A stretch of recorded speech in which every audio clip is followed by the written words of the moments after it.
Greetings everyone, this is IT2 again, and it's been a while since I made a video to see if I can remember how to do this. Today we're going to be doing a movie review on E.T. the Extraterrestrial. Now before you go and look online and see what new movie's coming out, like the E.T. sequel, I'm not talking about a sequel, I'm not talking about a new movie, I'm talking about the 1982 original E.T. the Extraterrestrial movie by Steven Spielberg.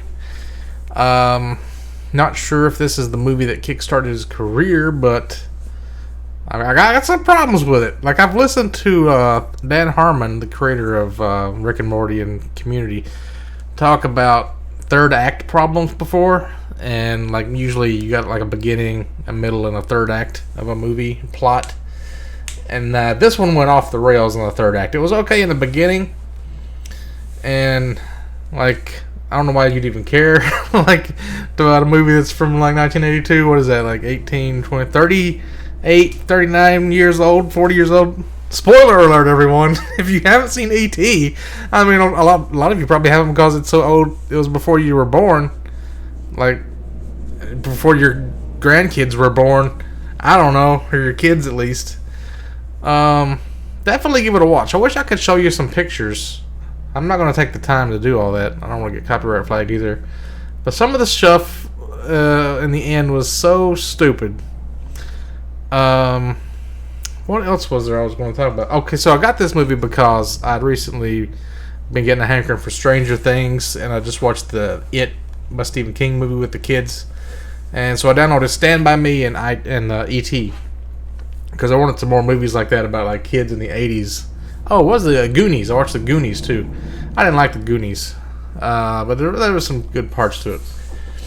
But E.T., so it does some things differently than I was expecting, because it starts out with some kids, kind of like the cool kids, the football player types, and they're playing Dungeons and Dragons or some kind of game similar to Dungeons and Dragons. They're sitting around a cool ass 80s house with like an L-shaped couch, you know, with a cool triangular table, and they're playing some kind of Dungeons and Dragons type game.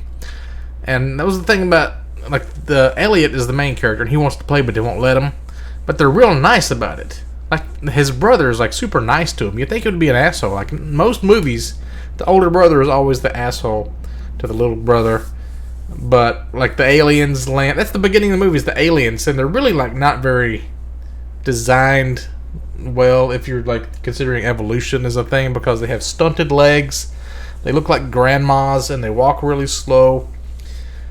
But I guess it doesn't matter, because if they wanted to, they could fly or move things with their mind, and their heart glows, and they can bring things to life, and they're supposed to be kind of smart. And that's pretty much all you need to know about the aliens.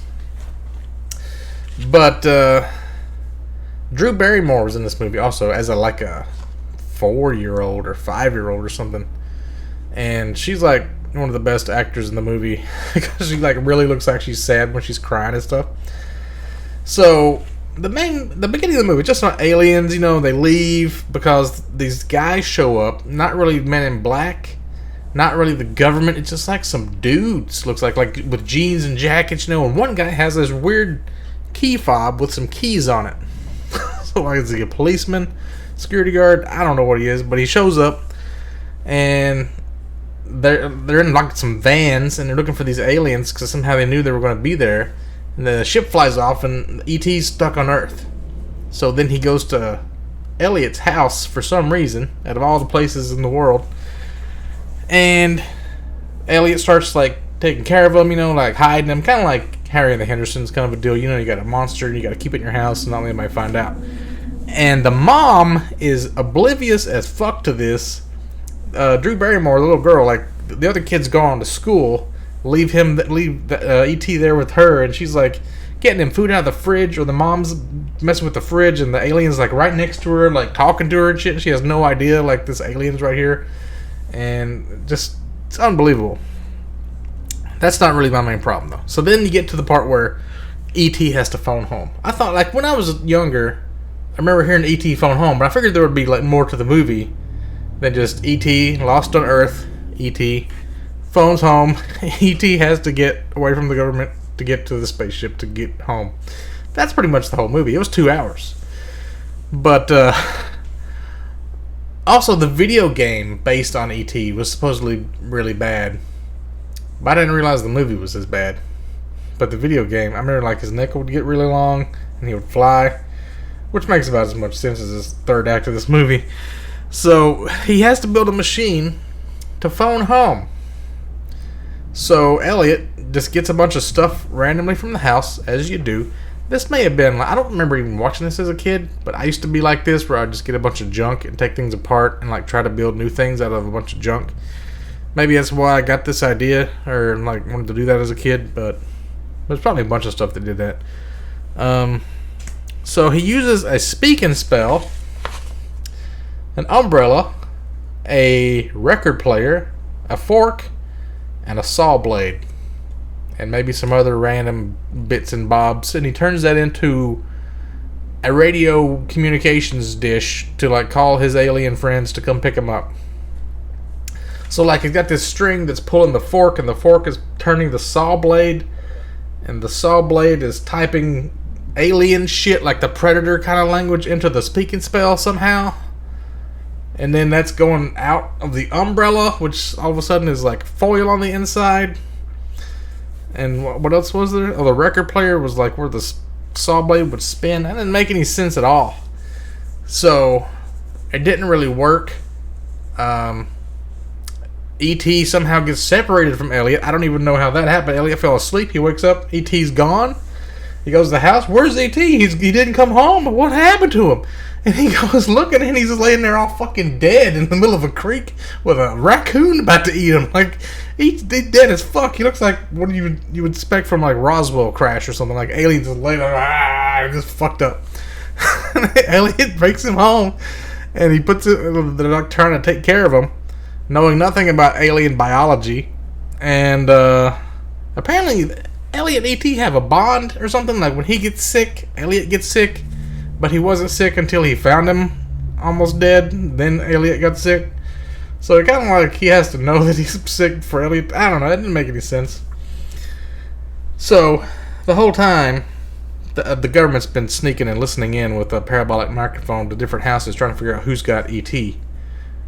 Because I guess they know the street that he went to or something. And all of a sudden, astronauts show up. And I don't mean like some guys claiming to be astronauts. I mean astronauts in full on going to the moon with a big bubble helmet and a big balloon suits show up at Elliot's house to take the E.T. with astronaut gear on. Like, why? So, and then all of a sudden they got E.T., right? Yeah, they found him. They captured him. So they gotta like keep him alive, and like the government just comes walking over the hills, like it's the government. So they got the sun behind them, they're doing that slow walk, you know, like you're walking away from an explosion, sort of. But it's just like vans, and then there's some guys with hazmat suits walking alongside the vans, and then there's police, and there's people walking alongside the police. And like, why are none of these people in vehicles? Get everybody in the same vehicle. Why are you all just walking and driving? Makes no sense. And how did the government tell the police that there's aliens all of a sudden? And the police are just like, oh yeah, I'll take care of that one for you. Got some alien problems? Police is here to help. So like, they put tents all over his house, like something out of Tom Clancy's The Division. Like you've got a crazy virus in there that's going to get loose. And there is yellow pipes coming in and out of the house, going up, down, around, ventilations. The whole place is just tinted out like it's the craziest thing in the world for one alien they're trying to keep alive. And they're really haphazard with the PPE. Sometimes you'll see doctors with their masks all the way off, with their hair, their beards and their glasses out, you know, they're working on the alien. And then you got some guys in full hazmat suits like, I don't want to catch this, like welding up. They're welding on some pipes and shit on top of the vans outside. Like, what are y'all doing with those torches? Like, blowtorch and shit. And then there's like some guys just carrying around giant white cones. Like, what are these 6 or 7 white cones you're carrying around? What's that for? It's so stupid. Like, back in the 80s, I guess they just thought people were dumb. Like, just throw some techno jargon at him. Like, the doctor start talking about, like, I'm going to give him 700 cc's with nasal cannula. Like, do you think people don't know what a nasal cannula is? They're just using big words and throwing a bunch of, like, words around. And then they got, like, the 80s pixelated heart monitor. It was, like, really embarrassing. Some of this doesn't hold up. So then, E.T. starts dying. So the doctors start doing cardiopulmonary resuscitation. I mean, he never had his heart glow while they were there, so I don't know how they knew where his heart was at. It could have been in his ass for all I know. They know nothing about alien biology. They start doing the chest compressions. And, like, at the end of the movie, it shows E.T.'s head is kind of, like, inflating and deflating. Like, his lungs are in the back of his head. But apparently they know where his heart is, or they know how to, like... They had nasal cannula going into E.T. I mean, a nose kind of looks like a nose, but... I don't know how they... This is so stupid. And then, okay, so... E.T. dies. This gets really complicated. Elliot goes and says goodbye after he's dead, and they say, we're going to put him on ice. Time of death, blah, blah, blah. Put him on some ice. What they mean is they're going to put him in a freezer with, like, a cryo chamber, which looked like a fire extinguisher hooked up to, like, an ice box or whatever. And, like, he comes back to life while Elliot's saying goodbye. He's like, E.T. phone home? Like, what? How do you find all of a sudden? You totally just blanked out. You had no pulse. The EKG was negative or whatever. And he's back. And then, like, the flowers come back to life. So you know that means E.T.'s back alive again. He starts telling his brother. And his brother tells his mom. They leave him a note and all this shit. So the brother gets into the getaway van that they've loaded E.T. on. No, actually, how did they even do that? E.T.'s back alive, right? And the guys start coming back in. And he's like, oh, shit, we can't let him know that he's back alive. He takes a blanket and stuffs it over his glowing heart. Tries to cram him in that freezer and shut that freezer back on him again. Like, you're going to kill him, Elliot. What are you doing? You're killing E.T. So then, the brother, they load him into the van. Elliot runs out, gets in the back of the van. The brother starts driving away, and they rip the whole tube that was connected to the house out with two guys still in it. And he stops for a second. And he tells his friends, get your bicycles and meet me at the old park. So then they take off again, dragging these two guys forever. And Elliot's like pulling these pins out to let the two guys fall away into this pipe. So they go by the old middle school and they go to the park in the van. And, like, there's this big bike chase. So it's got three friends and his brother and Elliot. Elliot's got E.T. in a big white blanket on the front of his bike. It's real obvious where E.T. is.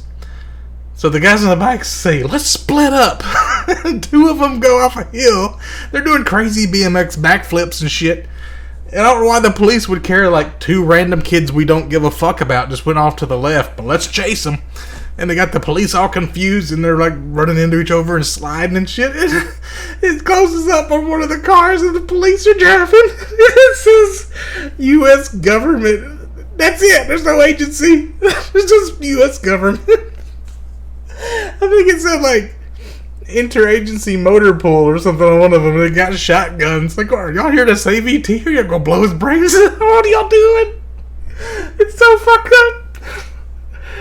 And it's like one of those scenes where it starts out, they left the house, it was completely, like, noon, daylight. And they get to the middle school, and it's nighttime now, because we need the alien ship to come in with all its glowy lights and look cool at nighttime. And then, like, they completely lose the government, all of them, except that one guy. That one guy with the key fob, he's there. And he was telling before, like, the E.T. came to him when he was a 10-year-old kid. And he'd been waiting all his life to see this happen again. They never explained it, never even told us what that guy's name was. Never told us anything about his backstory. Like, what? Huh? That's why everybody knew about the aliens? Because you've been waiting your whole life and you just went and told a bunch of people in the government and that was looking for aliens this whole time? So, and then all of a sudden, like, E.T. has a very limited vocabulary. He says a few words like, E.T. phone home, ouch, and, I think that's it. He says, E.T., Elliot, maybe. And then all of a sudden, he says, I'll be right here, and just gets his finger out, and it glows, and then he leaves into this completely metal fabricated ship that humans have obviously made. At the end. Oh, and then the bikes. The funniest part is the bikes. Well, like, it was funny at first because when Elliot's taking the alien off the hill, the ET makes him fly, and he's still pedaling the bike. There's no reason for it either. He's like going to build that ET phone home device. He goes off a cliff. He's like, I'm just gonna jump off this cliff, and ET starts making him fly. Like, there was no reason. Like, if you can't get somewhere, you don't just drive off a cliff. And then he starts, like, flying in this bicycle, and he's pedaling it still. Like, what are you pedaling for? You're flying. ET's controlling the ship. You're not doing anything. But then I realized later, when all the 5 kids are being chased, and ET makes all 5 of them fly, that they're pedaling because they're all on a green screen. And they're all just really driving on the road on a green screen. And it's really shittily done, so that's why they had to pedal, because they're actually driving on the road, not in the sky. But that looked really bad too. This movie was just... It was okay for the first half, and then it just went downhill fast, and it was horrible. I'm like, this is so stupid. I've got to make a whole page of notes. That's it. That's E.T. Hope you've enjoyed this review.